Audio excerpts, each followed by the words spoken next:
విజయ్ గారి గవర్నమెంటు రేపొద్దున ప్రమాణ స్వీకారం చేయాలని మేము కూడా కోరుకుంటున్నాం.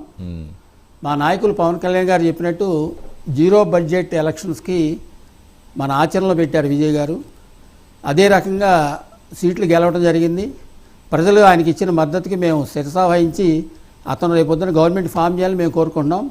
కాకపోతే ఇక్కడ వచ్చిన ప్రాబ్లం ఏంటంటే కాంగ్రెస్ వారు అంతకుముందు వారికి ఉన్న ఎక్స్పీరియన్స్తో కానీ వారికి ఉన్న వాళ్ళ హిస్టరీ తీసుకుంటే ముందు ఇవ్వటం తర్వాత కాళ్ళు లాగి కింద పడేయటం జరిగింది. అలా చేయకుండా తమిళనాడు గవర్నమెంట్ యొక్క సుస్థిర పాలన అందించడానికి విజయ్ గారు తమిళనాడు అభివృద్ధి కోసం అని చెప్పి అయినా సరే వాళ్ళు విజయ్ గారికి పూర్తి మద్దతునిచ్చి విజయ్ గారు 5 సంవత్సరాలు మంచిగా తమిళనాడు అభివృద్ధి పదవులు నడిపించడానికి సహాయం చేస్తారని మేము కోరుకున్నాం. అలాగే తమిళనాడు గవర్నమెంట్లో మన విజయ్ గారు కూడా అలానే ఆయన ఇచ్చిన ఈ హామీలను నెరవేర్చుకుంటూ తమిళనాడు డెవలప్మెంట్ కోసం సెంట్రల్లో ఉన్న గవర్నమెంట్తో సత్సంధాలు ఏర్పరచుకొని మంచిగా ముందుకెళ్తారని చెప్పి మేము కోరుకుంటున్నామండి. మేము కోరేది కూడా ఒకటే, సుస్థిరమైన పాలన అందించమని మరీ విజయ్ గారు కోరుకున్నాం. వారికి మా శుభాకాంక్షలు కూడా తెలియజేస్తున్నాం.